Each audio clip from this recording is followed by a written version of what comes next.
Bible stories that most people know. The Bible stories that are the most commonly known of all of history. David and Goliath. Normal-sized boy versus giant. Good versus bad. This story would be near the top. This story of God sending the most unexpected person to take on this tough assignment is something that we know well. But what we often overlook is just how unexpected Jesus really is, or how unexpected David really is. From where David came. You see, David wasn't supposed to be the one who did what he did. David wasn't supposed to be the guy who stepped out on the battlefield. This was the precious baby of the family who was good at other things, but certainly not fighting. This was the favored son whose mama sent him outside with extra sunscreen. This was the kid who was too little to play football. This was the one who remembered to pick flowers on Mother's Day, and who remembered to make his bed, and who was willing to mow the grass whenever needed. You see, the older brothers were the fighters. The older brothers were the ones who rubbed one another's faces in the dirt. The ones who could throw a football across the basketball gym. They were the ones who should have been there. They were the ones who probably popped their knuckles to the ABCs, or who were fast enough to jump in the back of a truck as it sped away. You see, David was forgotten by them. He never got to build forts in the backyard or play capture the flag. And it was David who was always the water boy, who was always the last pick and the first one out in dodgeball. So when it came time to pick a fighter, it shouldn't have been David. But when David was chosen to take on this giant of a responsibility and a giant of a man, there is surprise. When it is David who is picked to be the eventual king, there's jealousy. When it is David who gets written about and whose heir is the Messiah himself, you better believe it was a surprise. But you see, when you and I least expect it, God chooses the surprise person to be the one with whom God speaks and through whom God speaks. When we least expect it, God shows up, which is going to be a constant but a hurtful theme of the day. As most of you know, I grew up in the Deep South. I grew up in what would be known as the buckle of the Bible Belt. And so I used to hear a phrase often growing up that was this: now that's just God showing out. That's just God showing out. If there was a rainbow after a dark and dreary rainstorm, one could hear a woman in the grocery store looking out the fog window beyond the dreary horizon and see a rainbow stretching its multi-hued self across the way, and she would say, that's just God showing out. One could bend an ear in the conversation of the men in town sitting around a cup of coffee discussing politics, religion, and sometimes grandchildren, and there would always be one to pipe up with, now that's just God showing out. Often, I don't know if God necessarily agreed with their opinions on world events, but they like to give God credit anyway. On Facebook, people see pictures of newborn babies and beautiful still shots of waterfalls, and their comments, that's just God showing out. Yes, God showed out a lot where I lived. From the mundane to the earth-shattering, God showed out. But there was times when you didn't hear this. There were times when you wouldn't hear people explain the good news of God showing out. After a very similar storm to the one that produced a rainbow, a tornado ripped through a local trailer park. And there was silence.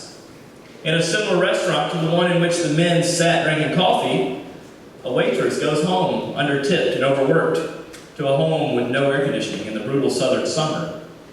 And there is silence. Outside of that same grocery store, where the miracle was seen in the distance, a man waits eerily nearby, just outside the doors, hoping someone will drop the change they received, only to be run off by the local police. And there is silence. On that same news feed on Facebook, I can see that within 2 weeks, 3 of my high school classmates and friends passed away, all of whom were under 33 years old. And on Sunday mornings, when these folks who saw God's miracles working in the beauty gather for worship, there are empty pews and empty eyes around them, and there is silence. Yes, in this world of God showing out, we often only notice one thing: the things that brighten our eyes and lift our heads. We only notice God's presence in the beauty and the bright. And if that is the case, where is God in the storm? Where is God in the silence? Where is God in the desolate? Where is God in the hopeless? Where is God in the mundane? Where is God in the Facebook news feed? Where is God in the world where the beasts of life show up and darken the very light of life that produces rainbows? Where is God when hope runs out and despair sets in? My friends, I sat directly next to a group of young folks this week whose pastor died 6 months ago of a self-inflicted gunshot wound. And as I was sitting near them, they heard the news that a church that was less than 5 miles from theirs in Charleston had become the scene of senseless violence. They heard as their sister church had also lost their pastor. My friends, I sat across from a group of African American teens who were some of the only people of color in a crowd of 1,200 white faces, who received looks of discomfort and uncertainty as the news of racial division and a crime in a church setting came streaming across the news. Where was God? Where was the light? Where was the rainbow? Where was the few coins, or the new birth, or the hopeful spirit, or the still picture of a waterfall? Well, God showed up in a different way. God shows up in a different way. And I invite you to read with me this morning's gospel lesson as we find out just how and where. Mark 4:35 through 41. Late that day, Jesus said to them, "Let's go across to the other side." They took him in the boat as he was. Other boats came along, and a huge storm came up. Waves poured into the boat, threatening to sink it. And Jesus was in the stern, head on a pillow, sleeping. They roused him, saying, "Teacher, is it nothing to you that we're going to drown?" "Wait now." He told the wind to pipe down and said to the sea, "Quiet, settle down." And the wind ran out of breath. The sea became smooth as glass. Jesus reprimanded the disciples. "Why are you such cowards? Don't you have faith?" They were in absolute awe, staggered away, and said, Who is this anyway? Wind and sea are at his beck and call. The word of the Lord. Thanks be to God. I love the way that the translator of this translation writes it. The wind ran out of breath. What a beautiful description given by Eugene Peterson. In the storm of the century, one that produced hopelessness and hurt and despair, Jesus was there. And the wind ran out of breath. When a beast of a man came wielding his strength, privilege, and power, God was there, and evil ran out of breath. Elie Wiesel, the famous Holocaust survivor, writes of witnessing the execution of several men and children. And he writes that a man asked from behind him, "For God's sake, where is God?" And he says that from within him, he heard a voice answer, "Where is God? This is where. Hanging here from the gallows. Hanging here from the gallows. With those who are dying among them, God is still there." You see, Elie Wiesel, in his deepest despair, as he smelled death around him, in his own life, was not certain. This man saw and heard God speaking to and through him. For God was not gone. God was not lost. God was certainly there beside them and with them, showing out in other ways. And you see, God is here with us in our darkest and our most hopeful days. And what a hope that is for us in today's messy stories that kick across the bottom of our screen each day. The mess, the storm, the hopelessness will run out of breath, but God will still be there to comfort us. God will still be there to lift us. As I sat next to that group of teens from Charleston, there were tears. There was enraged anger. But soon there was empowerment as they all agreed to go home and reach out to the congregation down the road who had just lost their preacher too.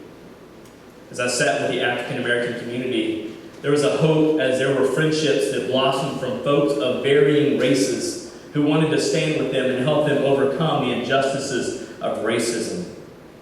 As we watched on the news, we heard of the forgiving spirit that was offered by the family and by the victims of this crime to this troubled young man in Charleston. And there was hope. There was God in that forgiveness. Yes, God may not always show up and show out in the form of a rainbow or a newborn baby, but God shows up in the form of a forgiving friend. A hand that holds yours, a voice that becomes yours, a heart that beats for yours, a hug that embraces you, a home that houses you. Yes, God shows up in this storm in unexpected ways because God never left and God will never leave. Yes, God shows up in times that we cannot expect, in ways that we cannot intend, and in ways that we cannot explain. God, the very God of love, the very God of the rainbow and the newborn baby and the flowers and the lilies and the dandelions, is the same God who holds our hand in despair, in hopelessness, in fear, and in death. Yes, God walked the road to Emmaus with grieving disciples. God wept for his friend John. God sat with grieving sisters Mary and Martha. God spared the city of Nineveh. God calmed a storm. My friends, this week, our youth sat with 1,200 others and heard that God's story is our story. But they were also quick to embrace that my story was their story, and their story was my story, and his story was her story, and her story was his story, and so on. We would soon be reminded, just as I reminded the children this morning, that Scripture is still being written by and through us as we live God's news in this world, even if we always don't know what that means. We don't always know what it means, but we know we're doing it. And this week I heard a wonderful quote that I think was very purposeful for Covington Presbyterian Church to hear. My friend said, yes, we are a church of hope, but hope is not something we wait for as individuals. Hope is something we embody as a community. Hope is not something we wait for as individuals. Hope is something we embody as a community as we go into the world together. My friends, our God is a God of hope. We are a people of hope. It is our job to tell the story of God in all that we do.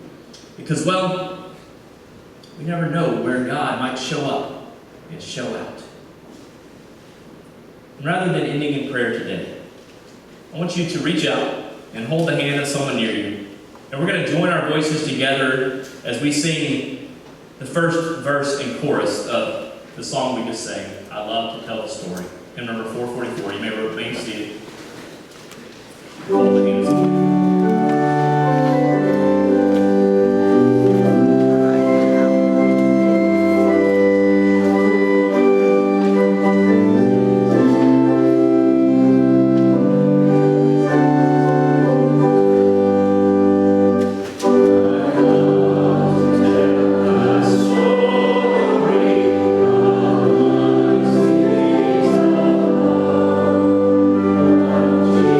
Jesus,